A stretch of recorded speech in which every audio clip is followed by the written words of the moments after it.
सर्वमंगलमांगल्ये शिवे सर्वार्थसाधिके शरण्ये त्र्यंबिके गौरी नारायणी नमोस्तु। मित्रों, माता के 9 दिन व्रत रखकर उनकी आराधना की जाती है। अगर आप भी माता का व्रत रख रहे हैं और तो हम आपको नवरात्रि व्रत की कथा बता रहे हैं। कोई भी व्रत बिना व्रत की कथा को पढ़े अधूरा माना गया है। कहा जाता है कि नवरात्रि व्रत के दौरान इस कथा का पाठ करने से सभी कष्ट दूर होते हैं और माता की कृपा बरसती है।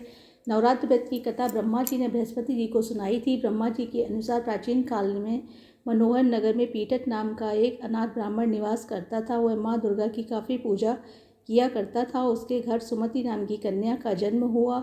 पिता प्रतिदिन देवी दुर्गा की पूजा करते तो सुमति उपस्थित रहती। एक दिन सुमति खेलती रह गई और पूजा में नहीं आई।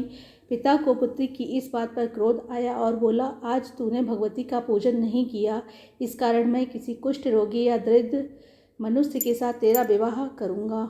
पिता के वचन सुन सुमति बोली, मैं आपकी कन्या हूँ तथा सब तरह से आपके अधीन हूँ। जैसी आपकी इच्छा हो वैसा ही करो। राजा से, दुष्टि से, दरिद्र से अथवा जिसके साथ चाहो मेरा विवाह कर दो, लेकिन होगा वही जो मेरे भाग्य में है। ब्राह्मण ने क्रोधित हो सुमति का विवाह एक कुष्ठी के साथ कर दिया और अत्यंत क्रोधित हो पुत्री से कहने लगा, हे पुत्री, अपने कर्म का फल भोगो, देखें भाग्य के भरोसे रहकर क्या करती हो।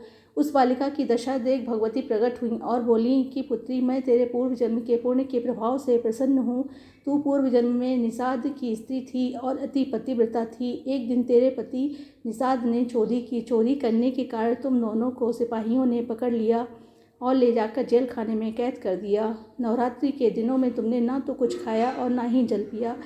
इस प्रकार 9 दिन तक नवरात्र का व्रत हो गया है। ब्रह्माणी, उन दिनों में जो व्रत हुआ, इस व्रत के प्रभाव से प्रसन्न होकर मैं तुझे मनोवांछित वर देती हूँ। तुम्हारी जो इच्छा हो सो मांगो।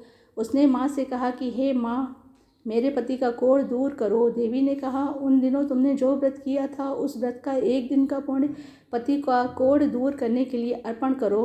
उस पुण्य के प्रभाव से तेरा पति कोढ़ से मुक्त हो जाएगा। तब उसके पति का शरीर भगवती दुर्गा की कृपा से कुष्ठ रोग से रहित हो गया। ब्रह्मा जी बोले, हे बृहस्पति, उस ब्राह्मणी की स्तुति सुन देवी प्रसन्न हुई और ब्राह्मणी से बोली, तेरे उदाले नामक अति बुद्धिमान, धनवान, कीर्तिवान और जितेंद्रिय पुत्र शीघ्र उत्पन्न होगा।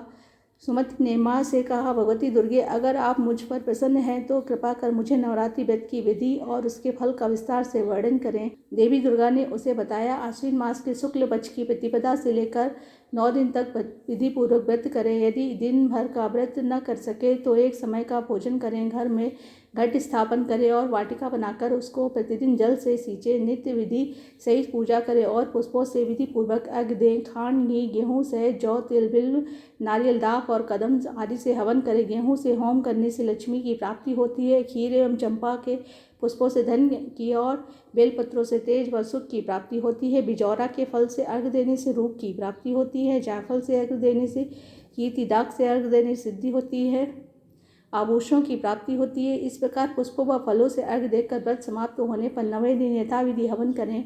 आंवले से कीर्ति की और केले से पुत्र की, कमल से राज सम्मान की और दाखों से संपदा की प्राप्ति होती है। इन 9 दिनों में कुछ दान आदि जो भी किया जाता है उसका करोड़ों गुना फल मिलता है। इस प्रकार ब्राह्मणी का व्रत की विधि और फल बताकर देवी अंतर्ध्यान हो गई हैं। इस प्रकार मित्रों, आप भी 9 दुर्गा के व्रत में ये कथा जरूर सुने। इससे अत्यंत पूर्ण फलों की प्राप्ति होती है। और मेरे चैनल को सब्सक्राइब करें ताकि अगले वीडियो आपको शीघ्र से प्राप्त हो सके।